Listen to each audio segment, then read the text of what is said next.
Welcome back to Investing Talk podcast. Today, we're zeroing in on a company that's really right in the thick of a turnaround story, Quantum Corp. Ah, yes, quantum. It's a classic high-risk, potentially high-reward situation, isn't it? Yeah. They're pretty vital in certain areas like media, surveillance.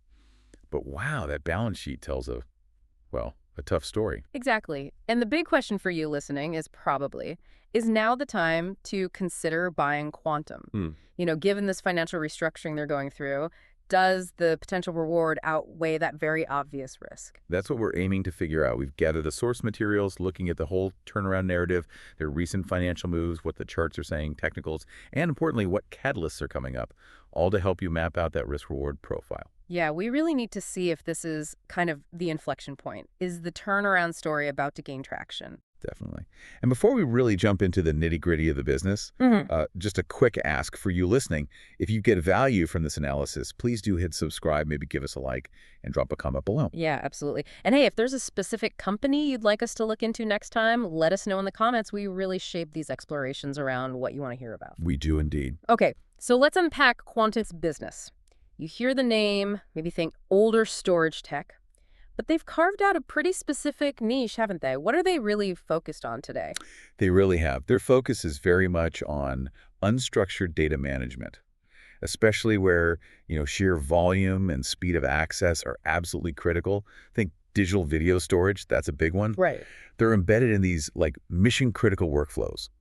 Media and entertainment, generating massive files, large-scale surveillance systems, and even those high-growth enterprise areas like AI data processing. And their main products really define that niche, don't they? You mentioned Myriad for flash storage, the unified surveillance platform, and StoreNext, which I know is big in handling huge video files and AI stuff. Yeah. These aren't just off-the-shelf boxes. No, not at all. They're deeply integrated into how these businesses operate. That integration, that dependency, that's really their core strength. It is, but we have to immediately put that strength against the financial backdrop. Fiscal 2024 was rough. Rough is putting it mildly. Extremely challenging. Revenue dropped over 12% year over year, down to about $274 million. And the net loss, it ballooned massively to $115 million. That's a significant hole. Wow, $115 million loss. That definitely sets off alarm bells. But okay, a turnaround thesis means looking forward. Are there any signs things are starting to stabilize? We saw preliminary Q4 25 results. Yes, and that's where you see the first glimmer, maybe. The guidance for fiscal Q4 2025 revenue is between $65 and $67 million. Sequentially, that is a shift. It suggests maybe that the cost-cutting and the first restructuring steps are starting to, hold the line a bit, stabilize things. Okay, stabilization is one thing, but you pointed out something quite interesting in the source material, their gross margin. Ah, yes. That's often overlooked when the net loss figure is so stark. Their TTM gross margin that's trailing 12 months is actually quite strong at 39.65%. Nearly 40%. That's pretty healthy for the storage industry, isn't it? It really is, and it suggests they've successfully shifted, or are shifting, towards higher value software solutions rather than just low margin hardware. So the underlying business model, the engine itself, might actually be sound, even if the financial structure around it has been shaky? That's a good way to put it. The core value proposition seems resilient. Okay, but let's not sugarcoat it. We need to stare those financial red flags right in the face. You mentioned the deep hole. What are the biggest structural risks we see on that balance sheet? Well, number one is leverage. It's not just high, it's kind of catastrophic, frankly. The debt-to-equity ratio is highly negative. Minus 84.5%. Minus 84.5%. Can you just quickly explain what that means for listeners? Sure. So debt to equity compares what a company owes to what the shareholders actually own, the equity value. A negative number means liabilities are greater than assets or shareholder equity. Basically, they owe significantly more than the book value of the company. It signals, severe financial distress. It's a huge structural problem. So more than just high debt, it's a negative equity situation. That's fundamental instability right there. Absolutely. And on top of that, the net profit margins are still way down, minus 42.24% TTM. They're burning through cash. Significant execution risk there. And there was something else mentioned, wasn't there? An external issue. Yes. Can't ignore it. A securities fraud class action lawsuit was announced back in September. That just adds another layer of uncertainty, potential costs, liability. Investors have to factor that in. Okay. Monumental risks. Negative equity, cash burn, a lawsuit. So why are we even having this conversation? Why the potential bullish angle? What's management doing about this mess? Well, they definitely recognize the crisis. They've hit the cost controls hard, which is probably why we saw that cash burn moderate a bit in the Q4 prelims. They seem to be focusing capital pretty tightly on R&D and shoring up those key partnerships. Right. But the really big move, the potential game changer, was that agreement they announced in September 2025 to restructure their term debt. Okay, the debt restructuring. Why is that specific agreement so important? What does it actually do? The key thing, connecting it back, is that it aims to get rid of the financial covenants. Covenants, the rules the lenders impose, right? Exactly. Rules that can trigger default if, say, revenue dips short term. By removing those, management gets breathing room, vital flexibility. They can focus on the longer-term plan, the R&D, the product launches, without constantly worrying about tripping a covenant wire and facing immediate default. It shifts focus from pure survival to potential growth. Okay, so they bought themselves runway. Time to execute the turnaround plan without that immediate covenant pressure. That seems to be the goal. And we'll get the first real detailed look at how that's playing out soon, right? November 12th, 2025. That's the next full earnings report. Correct. That'll be the first major check-in under this potentially more flexible structure. The expectation is that operational efficiency should improve in the second half of 25. As these new partnerships and the products they've launched start actually contributing to bookings. Right, the actual sales momentum. So if we're weighing this huge risk, we need to understand their competitive position better. In what's still a crowded storage market, how are they trying to build an edge, a moat? Well, part of it is definitely those deep channel relationships and the integration aspect. They got repeat 5-star recognition in the CRN Partner Program that shows they're keeping their distributors and integrators happy, which is crucial. And they leverage those partnerships for specific deployments. Exactly. The sources mentioned Canal 13 as an example. These kinds of deployments build sticky recurring revenue because quantum becomes part of that essential customer workflow we talked about earlier. And despite the financial turmoil, they haven't stopped innovating on the product side. Apparently not. We saw mentions of new launches like ASI Cloud and Finister, built on their ActiveScale tech, and also getting Veeam-ready qualification for their Scalar i7 Raptor tape library. That Veeam qualification sounds important. Connects them to the cloud backup world. Precisely. It boosts their data protection story, makes them more relevant in modern hybrid cloud environments. These aren't just minor updates. They signal real product development aimed at future revenue streams. Okay, so product development leads us to potential catalysts.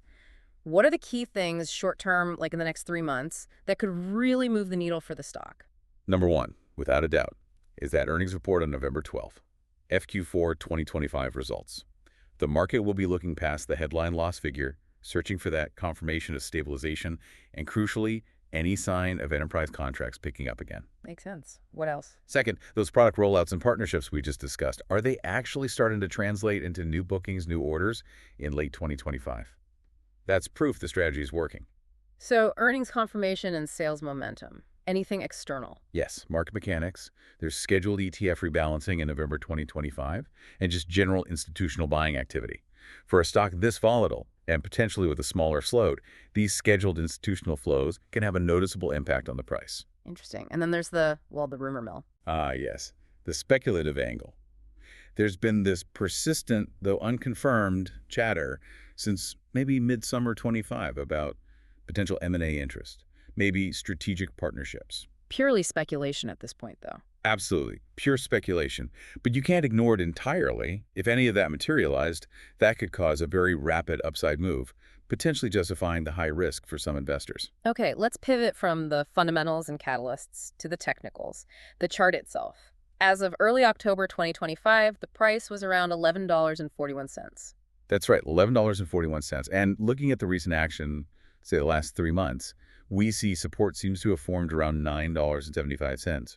And the near-term resistance, the level it needs to break above to keep climbing, looks like it's around $12.75. But some positive signs on the chart momentum, right? It's trading above its 50-day moving average. Comfortably above, yeah. The 50-day SMA was down at $8.36. Trading above that key average is often seen as a bullish signal for the short to medium-term trend, a sign of reversal. And there's been buying pressure, too. Seems like it. 19 of the last 30 trading days closed higher. That's what, 63% green days? Suggests accumulation might have been happening, maybe quietly. What about momentum indicators like RSI? The Relative Strength Index, RSI, was sitting at 56.74. So for listeners, RSI runs 0 to 100. Above 50 suggests positive momentum. Importantly, it's below 70. And 70 is usually seen as the overbought level. Correct. So 56 suggests there's still potentially room for the price to run higher before hitting that zone where buyers might get hesitant. Okay, but this all comes back to volatility, doesn't it? The beta was mentioned. Yes, and it's high, beta of 2.67. Just to remind everyone, a beta of 1 means a stock moves with the market, like the S&P 500. 2.67 means quantum is expected to be almost 3 times as volatile as the overall market. Big swings, both up and down. So definitely a momentum play. High risk, high potential velocity. Fits that kind of speculative, unstructured data sector mold. Absolutely. And interestingly, while the broader market sentiment was showing fear, the Fear and Greed Index was low at 39. The quantitative scans specifically on quantum were showing bullish sentiment. That's a key divergence. What does that suggest? It suggests that the investors focused specifically on quantum are maybe betting on the company's internal story, the turnaround, the niche growth, and perhaps ignoring the wider economic worries for now. Okay, let's try to pull this all together into an investment thesis. First, let's be crystal clear on the downside. Summary of risks. High and clear. 1, execution risk. Can management actually pull off this transition smoothly during the debt restructuring? That's paramount. 2, financial fragility. Those sustained net losses and that terrible leverage are still major structural threats. Then 3. 3, volatility. That 2.67 beta isn't theoretical. It means be prepared for very large, very rapid price swings. This is not for the faint of heart. Definitely not. Okay, now the bullish side. The source material gave it a really aggressive rating, didn't it? 8.5 out of 10. Wait, 8.5 out of 10. With negative 84% debt to equity and a class action suit. That seems remarkably high. How did the source justify that score? Yeah, it's aggressive. The justification seems to hinge on this idea of maximum structural undervaluation combined with market necessity.